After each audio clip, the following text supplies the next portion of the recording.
Hi everyone, welcome to my channel. Today we are going to discuss about ISO. ISO is nothing but International Organization for Standardization.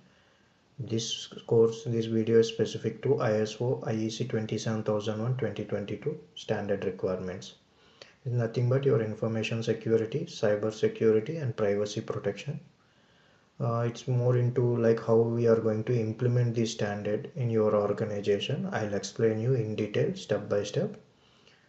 Before going further, please do subscribe my channel. Thank you. We'll move on to that content. Here we are. Before going further main content, just we'll discuss about the basic points like what is auditing. Auditing is a systematic and independent examination of an organization process. I mean, it is based again as the standard. They are verifying some controls and evidences whether you are met the standard requirements or not. Those things are verified by your qualified people. That is nothing but auditing. There are four types of different types of audits. That is internal audit, external audit, second party audit, and statutory and regulatory point. If you talk about internal audits, for example, you have some GRC team in your organization. They are doing audits on regular basis like quarterly, half yearly, specific to 27001 audits. Means the internal audits is done by your internal audit team. No external parties involved in this audits.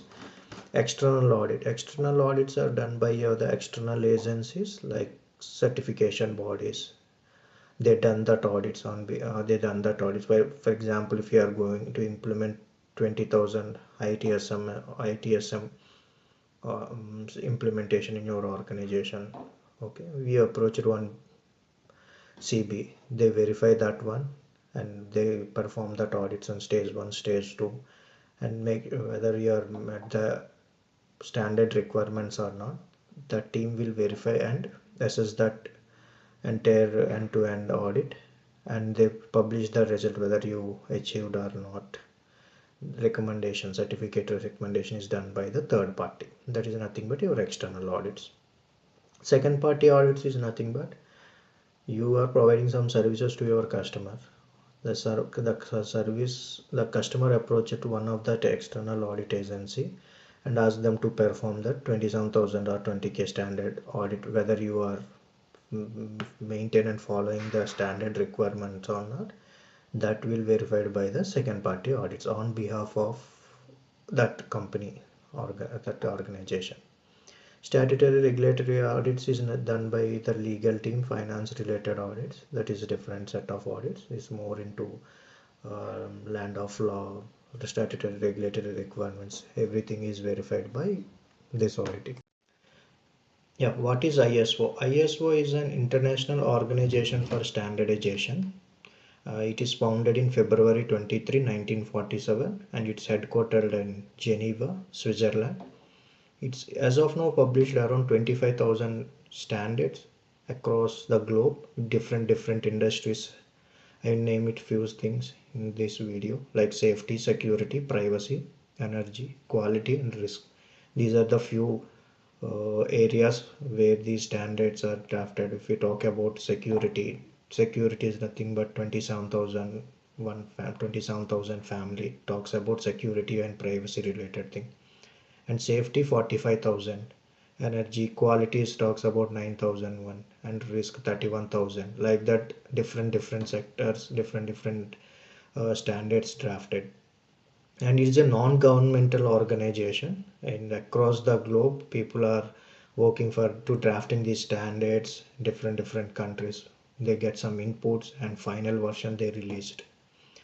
It's begun in 1926 at the International Federation of the National Standardization Associate.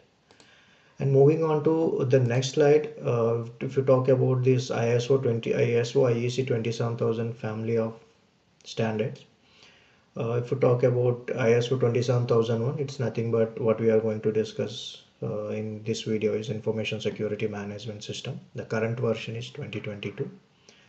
And ISO 27001 is also there, that is code of practice for information security. I just want to highlight one thing here. the ISO 27001 and 2022 is a standard certification will issue by that certification bodies. Means it's a accredited standard, means we as an external auditors will come and verify these standard requirements and issue the certificate, well, if you successfully met the standard requirements. But if we talk about 27002, this is the implementation guide of 27001. How you are going to implement each clause wise, control wise in your organization, nature of business of as per your nature of business. Accordingly, you can pick few controls which is applicable to you, and how what are the standard requirements, what are the evidences required. Those things we'll discuss in 27002. It's a code of practice for information security controls. And like that you have 2705 information security risk management, and also we have 27017 code of practice for information security and controls, and 27018 code of practice for personal identifiable information. I just want to highlight two things here: 27017, 27018. It's not a auditable standards. I'll tell you that example. For example, if you implement 27001 requirements in your organization, okay, you need to implement, I mean, if you are performing any cloud services, if you are offering any cloud services to your customers, better to have this 27017. Additional controls are there on extension of information ISMS standard. And also if you are dealing with any personal identifiable information, it's typically more into the banking sectors or customer service centers. They have some PIA data, means data processor or data controller activities. If you are performing anything like that, this 27018 is required. But if you implement 27001 requirements, then only you are able to go for these two certification. Until unless if you are not implemented 27001, if you are not certified for 27001 2022 standard, these certificates will not issue. There is an interlink between these three standards. That is one thing I want to highlight here. And ISO 27701, it is a privacy information management system. It's to more talk about, it's a specific standard and is also accredited. You can say auditors will review that entire standard requirement and issue the certificate. It's a certification also will issue by the certification bodies. Other standards like 9001 quality management system, 45001 safety related thing, ITSM information technology service management, business continuity management, and energy related one. These are few standards which is drafted by ISO. Lot of other standards are also there. Just I'll put some regularly used standards in this for simple understanding.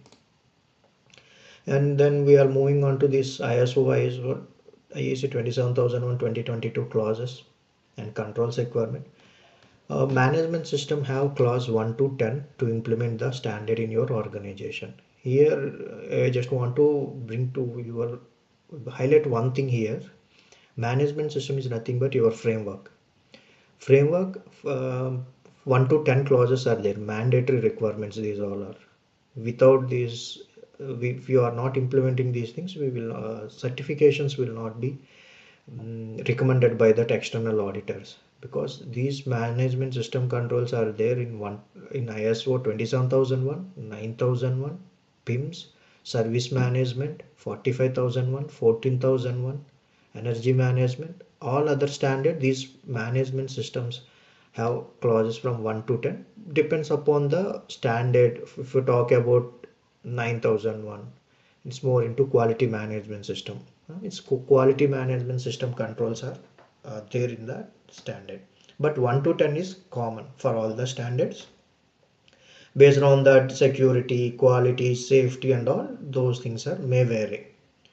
Okay. And coming to annexure controls, in new version 2022 standard, 93 controls are there. In earlier standard 27001 2013, we have 118 controls, but those all things are merged and new controls are added in 2022 version. I'll explain you those things in detail as well. And these and 4 domains are there, like organizational controls, 37 controls are there. A.5.1 to A.5.37. Like people controls, 8 controls are there, A.6.1 to A.6.8. Physical controls are there, 14 controls, A.7.1 to A.7.14. Technological controls, 34 controls are there. It's more into A.8.1 to A.8.34. These 93 controls are segregated into 4 domains, and how you are implementing, how it is applicable to your organization based on nature of business and all depends upon, if for example if you are a cloud service provider or a service provider organization, what are the controls applicable to your organization? You need to perform one gap analysis. Okay, and also in this standard 11 new controls are introduced that I will explain you in detail in my next videos. Thank you.